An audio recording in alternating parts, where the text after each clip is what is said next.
Shalom, shalom, amados do Altíssimo, paz seja convosco, tudo bem com vocês? Dei uma pausa aqui na viagem para transmitir para vocês a palavra do Senhor, a palavra essencial nesses próximos dias que viveremos.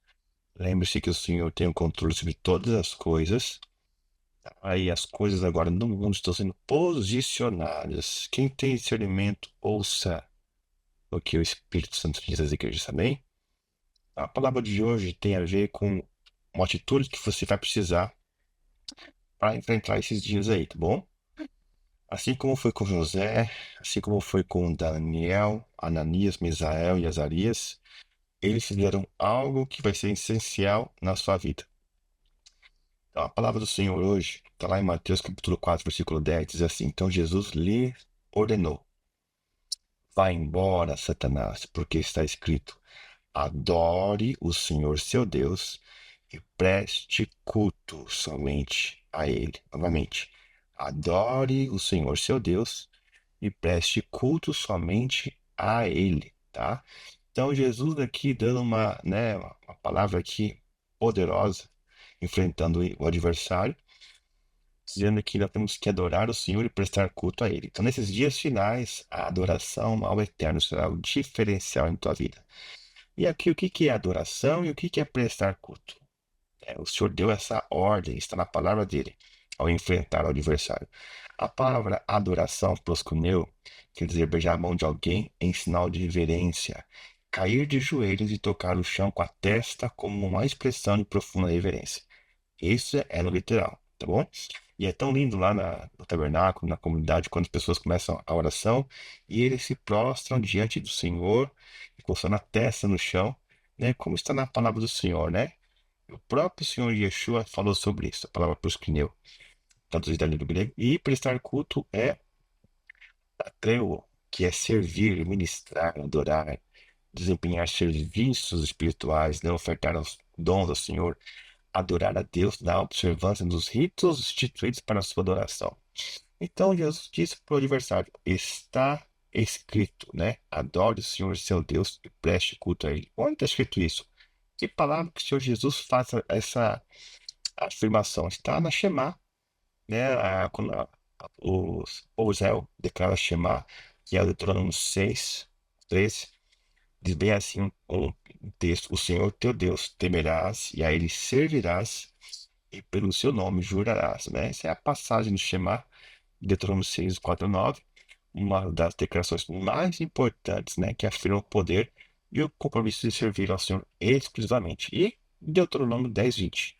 Ao Senhor teu Deus temerás, a Ele servirás e a Ele te apegarás, e pelo seu nome jurarás, né? Mais uma versão aí, um conceito de devoção exclusiva ao Senhor, de prestar culto a Ele servindo. E qual que é o propósito da adoração? Qual que é o propósito de prestar culto ao Senhor? Qual que é o propósito de tudo isso?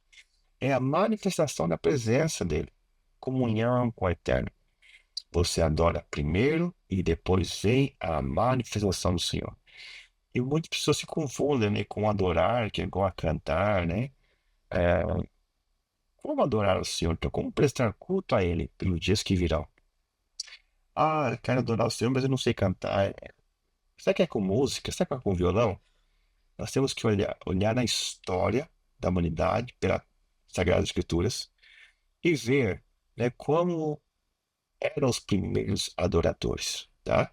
Um dos textos mais antigos escritos, que é o livro de Jó, tá? Jó 38:7, diz algo muito, muito importante e interessante ali. Quando as estrelas da manhã juntas gritavam de júbilo, e todos os filhos de Deus começaram a bradar em aplauso. Aqui o próprio Eterno falando para Jó e seus amigos, né?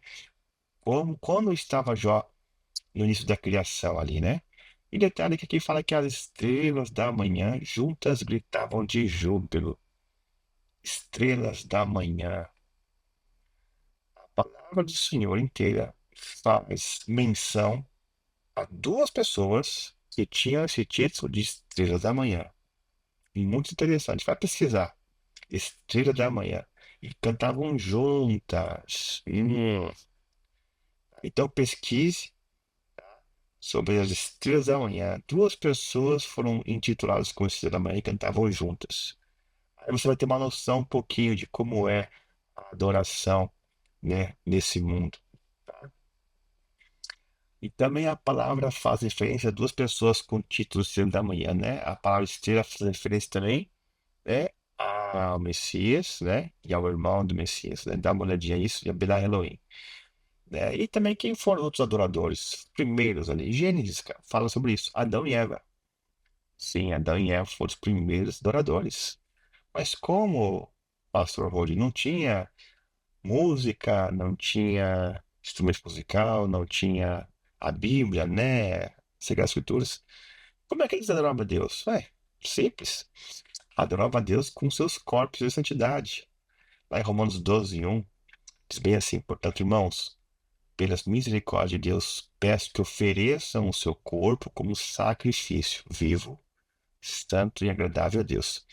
Este é o culto racional de vocês. Na versão NBV diz assim: esta é a verdadeira adoração que vocês devem oferecer a Deus. Então, Adão e Eva, naquele tempo, adoravam a Deus com seus corpos de santidade, né? Passeando ali no Éden, contemplando a natureza, contemplando a glória do Senhor, contemplando, né, as maravilhas de Deus. E na viração do dia, a palavra viração, né, Ruach, o Espírito do Senhor, se manifestava a presença dele. Olha que interessante. Eles estavam em santidade ao Senhor, e depois de passar esse dia em consagração ao Senhor com seus corpos, vinha o Espírito de Deus, vinha o Ruach na viração do dia, vinha a presença do Eterno, tá? Os instrumentos musicais só vieram a partir de Gênesis capítulo 4, quando Jubal, ali ele criou os instrumentos de sopro, né? E de cordas ali, né? E é a partir de Enos, o filho de Sete, que começaram a invocar o nome do Senhor. Então, por que começaram a invocar o nome do Senhor? Eles queriam a presença do Senhor, porque foi tirar a presença quando entrou o pecado no mundo, né? E procuraram uma maneira de prestar culto, de adorar o Senhor, para ter esse contato com o Criador, tá? Então, a gente está vendo aqui na adoração, há altar, há sacrifícios e ofertas. Se você observar depois ali, né? Os primeiros filhos ali, depois de Adão e Eva, foi Caim e Abel. E detalhe que eles sacrificaram primeiro e depois o Senhor se manifestou, né? E o Senhor pode se manifestar a favor ou contra o seu sacrifício. Jesus diz, né? Yeshua diz, Mateus 5, 23, 24: se, pois, outras vezes a tua oferta ao altar e ali te lembrar de que teu irmão tem alguma coisa contra ti, deixa perante o altar a tua oferta, vá primeiro reconciliar-te com teu irmão, e então voltando, traz a tua oferta. Então o Senhor ele fala para você se reconciliar. Olha só por que o Senhor não aceitou a oferta de Caim. O que, que tinha no coração de Caim, né? Tinha inveja, né, de Abel. Então o Senhor Jesus falou já no Novo Testamento, né? Olha só, se você estiver ofertando, lembra que o teu irmão tem alguma coisa contra você, vai você, né? Deixa a oferta no altar ali, vá primeiro se reconciliar e depois de reconciliar com o seu irmão, você vai e eu apresento sua oferta. Quem disse isso foi o próprio Senhor Yeshua Jesus. Amém? Também Noé, quando Noé desceu ali da arca, quando passou o dilúvio, né? Ele levantou um altar ao Senhor, lá em Gênesis 8:20. Ele tomou animais limpos e aves limpos, ofereceu holocausto sobre o altar e o Senhor aspirou o suave cheiro, disse consigo mesmo: não tornarei a amaldiçoar a terra por causa do homem, porque é mau o desígnio íntimo do homem desde a sua mocidade. Nem tornarei a ferir todo vivente por fiz. Então, depois de Noé oferecer ao Senhor um altar, um sacrifício, o Senhor aspirou, sentiu, né? Um cheiro suave, né? E ali fez uma aliança, né, com a humanidade. Aí você vai observar tempos depois, né? Adoração por meio de instrumentos, né? Davi diz em Salmo 33, versículo 2 e 3. Louvem o Senhor com harpa, louvem-no com cânticos da lira de 10 cordas. Cantem um cântico novo, toquem com arte e com júbilo. E Hebreus 13, 15, 16. Por meio de Jesus, oferecemos sempre a Deus sacrifício de louvor, que é o fruto de lábios que confessam o seu nome. Amém? Então, quando você participa da adoração, você abre sua boca para louvar o Senhor, né, para bendizer o seu nome, você está participando da adoração ao Senhor. E O propósito disso é a manifestação da presença dele na sua vida. Porque Davi experimentava isso, né? E Salmo 139, ele disse, versículo 8 e 9, se eu subo aos céus, lá estás. Se faço a minha cama no mais profundo abismo, lá estás também. Se tomo as asas da morada e me detenho nos confins do mar, tu lá estás. Ou seja, nos dias que virão aí, a adoração ao Senhor, envolvendo altar, sacrifício, né? Instrumentos, né? A sua adoração ao Senhor, você vai sentir a manifestação da presença dele. Muito importante na sua vida. Amém? E também uma maneira de você cultuar e adorar o Senhor através da leitura da palavra. Afinal, você leu a palavra de Deus hoje? Lá em Deuteronômio 6, 4, 9, né, na chamada declaração de fé do povo de Deus, ouve, ó Israel, o Senhor nosso Deus é o único Senhor. Amarás o Senhor teu Deus de todo o teu coração, de toda a tua alma, de toda a tua força. Essas palavras que hoje te ordeno estarão no teu coração, tu as inculcarás aos teus filhos, e delas falarás sentado em tua casa, andando pelo caminho, ao deitar-te e ao levantar-te. Também as atarás como sinal na tua mão, e te serão por frontal entre teus olhos, e as escreverás nos umbrais da tua casa, nos teus portas. Ou seja, a palavra, palavra, palavra, palavra, palavra. Hoje você tem ali, né, a possibilidade de colocar a palavra aí no seu bolso, no celular ali, né? Você pode estar com a palavra no caminho, sentado, andando, né? Isso vai trazer para você proteção, isso vai trazer a presença e a manifestação do Senhor, tá? Então o Senhor destaca ali a importância de memorizar, ensinar e recitar, né? A palavra do Senhor, a Torá, como parte de culto diário. Você falou da palavra do Senhor para teus filhos hoje? Pensa bem sobre isso, tá? Então isso é uma prática de culto ao Eterno. Também Deuteronômio 17, 18 ao 20, né? O rei tinha que ter uma cópia da Torá no seu, nossa, ali na sua cama, antes de dormir, né? Então ele tinha que estar escrito que quando se assentar no trono do seu reino, escreverá para si um livro uma cópia dessa lei, o original que está diante dos sacerdotes levitas, e terá consigo e nele todos os dias da sua vida, para que aprenda a temer ao Senhor seu Deus, para guardar todas as palavras dessa lei e esses estatutos para os cumprir. Então, ao lado da cama, o rei tinha que estar ali meditando a mesma palavra que estava ali diante dos sacerdotes, dos levitas. O rei tinha que ter uma cópia para aprender, né, para poder ensinar ao seu povo e guiar a nação de acordo com os cuidados do Eterno. Então, que ler diariamente, como parte do serviço de culto ao Eterno, mostrando que o estudo das Escrituras é central na liderança espiritual. E também Josué 1,8 o Senhor fala, né? Aplicação da palavra do Senhor na vida diária, né? O Senhor fala, não se aparte da tua boca o livro desta lei, medita nele dia e noite, para que tenha cuidado de fazer conforme tudo que nele está escrito. Então farás prosperar o teu caminho e serás bem-sucedido, né? Então aqui tem uma relação, né, entre a meditação na palavra do Senhor, né, na Torá, e ao serviço do Eterno, reflete o princípio de que estudar e proclamar a palavra de Deus é parte do culto. Tá? Então, estudar a palavra de Deus, você leu a palavra hoje? Olha lá, hein? E também as orações são essenciais. Salmo 141, 2 diz: Suba a minha oração como incenso perante a tua face, e seja levantar das minhas mãos como o sacrifício da tarde, né? Ou seja, né? Aqui o salmista declara: as orações subam como um cheiro, dado como incenso. Quanto tempo você ora hoje? Enfim, as orações são muito essenciais para a adoração eterna, a sua comunhão com Deus. E também a celebração das festas, lá, Levítico 3 fala sobre todas as festas do Senhor, né? Também que é uma convocação santa para adorar ao Senhor, né? E Zacarias 14,16 fala sobre a festa de Sukkot, por exemplo, como uma adoração universal ao Rei. Então, as celebrações das festas que nós tivemos nos últimos tempos também é parte da cultuação ao Criador, tá? E para encerrar, a comunhão e unidade comunitária entre os irmãos. A adoração também é comunidade, né? Refletindo a unidade do povo de Deus. Salmo 133, onde diz: Ó, como é bom e agradável viverem unidos os irmãos, né? Então a palavra do Senhor fala para não deixar de se reunir como igreja, como alguns têm feito já, deixado de congregar. Ah, vou ficar em casa. Você está deixando de cultuar a Deus, meu irmão. Não adianta, né? E quando você está em unidade, ali o Senhor ordena a sua bênção e a sua prosperidade para sempre. Então, quando há união, Adoração ao Senhor, a bênção e prosperidade.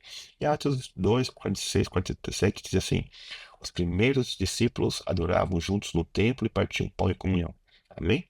Então, conforme você vai, amados, aprendendo a adorar o Senhor nesses dias que virão, a leitura da palavra, oração, é, adoração, você meditando, se prostrando diante dele, é, enfim, você vai estar evoluindo espiritualmente, crescendo, até o dia que você pode chegar a se conectar na rede. Você conhece a rede? A rede é uma rede universal de adoradores. Pelo menos temos dois relatos aqui da palavra do Senhor, né, sobre essa rede de adoradores que se unem a adorar o Senhor em espírito e verdade. Daniel 7:10, ele teve uma visão do trono, né, do Ancião de Dias, e lá está escrito assim: milhares de milhares o serviam, milhões e milhões prostravam-se diante dele. Então, aqui diante do Senhor, né, seres celestiais adorando ao Senhor, né, de milhões, milhares de milhares. Ali a palavra no original é 10 mil vezes 10 mil, que é 100 milhões, milhas. E outro texto também é Apocalipse 5, versículo 11, né? João, ele reparou a voz de uma grande multidão, né, cantando ao redor de tronos e seres viventes dos anciãos, cujo número é de milhares, de milhões de milhões, né? Então, 10 mil vezes 10 mil. O mesmo texto, milhares, milhões de milhões. Há cerca de um tempo atrás, alguns dias atrás, nós tivemos uma oração na quinta-feira, onde, momento, né, pessoas puderam se conectar nessa rede, pessoas estiveram, né, em espírito, né, pessoas estiveram ali tendo a manifestação da presença do Senhor, entrando na nuvem, na presença do Senhor. Isso é real, meus amados. Isso funciona, tá? E Jesus disse sobre isso, né? O Senhor ele fala sobre isso em João 4:23, mas vem a hora, já chegou, em que os verdadeiros adoradores adorarão o Pai em espírito e em verdade, porque são estes que o Pai procura para seus adoradores. Deus é espírito e importa que seus adoradores o adorem em espírito e em verdade. Ou seja, quando eu estava conversando com aquela samaritana, né? Ela falando: olha, vocês, judeus, falam que o lugar de adorar é Jerusalém. Aí você fala: não, chegou a hora, já chegou que os verdadeiros adoradores adorarão em espírito e verdade. Ou seja, você chega no momento de você adorar ao Senhor em espírito e em verdade. E existe também mais uma maneira de você adorar ao Senhor, que também é com serviços e obras, né? Também requer também ajudar o próximo, praticar tzedaká, justiça social, né? Por exemplo, Isaías 58 fala que o jejum verdadeiro que o Senhor fala, né? Que é quebrar as cadeias da justiça e ajudar necessitados. Tiago 1:27 fala que a religião pura e imaculada para com Deus o Pai é visitar os órfãos, cuidar das viúvas, das suas aflições e guardar-se da corrupção do mundo. Isso também é a religião pura, tá? Então, serviços, obras sociais também faz parte da adoração, tá? Então, em síntese, tá? O que que é adoração? O que que é prestar culto ao Senhor? Isso é algo integral. Isso é apenas, amados, um resumo, porque é muito mais fundo que isso, tá? Então, a adoração espiritual é amar a Deus e viver em obediência. Expressões práticas, né, que é cultuar a Deus, é leitura da Torá, da palavra do Senhor, cânticos, orações, sacrifícios espirituais, serviços, né? E a vida em comunidade também, que é a celebração dos cultos, das festas, comunidades dos irmãos. Amém? Porque o mundo está sendo preparado para esse tempo. O Senhor está nos alertando aqui, você tem que prestar culto. Prestar culto vai atrair a presença de Deus para o teu lar, para tua casa, tá? Então, aproveita bem esses momentos finais aí, tá? Mas preste culto ao Senhor, tá? E aí? Você tem adorado ao Senhor em partes ou como um todo? Basta avaliar como está a sua vida hoje, tá? O seu lar, a sua casa. Adorar ao Eterno integramente traz a manifestação na presença dele e o reino dos céus para tua casa. Amém? Então, adore ao Senhor teu Deus e somente a Ele prestarás culto. Então, adore e preste culto. Isso é algo que tem que fazer você, em particular, na tua casa, na tua família, meus amados. Porque, olha, as coisas vão apertar, tá? Se não estava bom no tempo de Daniel, no tempo de José, imagina agora. Tá? Então, preste culto, adora o Senhor. Tá? Procure meditar nisso que eu falei para vocês. Enquanto estou aqui em viagem, só tenho ministrado meu coração sobre isso. A importância de prestar culto ao Senhor, né, em espírito. Aí você vai poder evoluir de tal maneira de se conectar na rede, daí, e contemplar esse lugar maravilhoso. Amém? Que o Eterno te abençoe e te guarde, que o Eterno faça resplandecer sobre ti e tenha misericórdia de ti, que o Eterno levante sobre ti a sua face e põe em ti a paz, em nome de Jesus de Nazaré, Yeshua HaMashiach. Amém? Deus abençoe poderosamente, em nome do Senhor.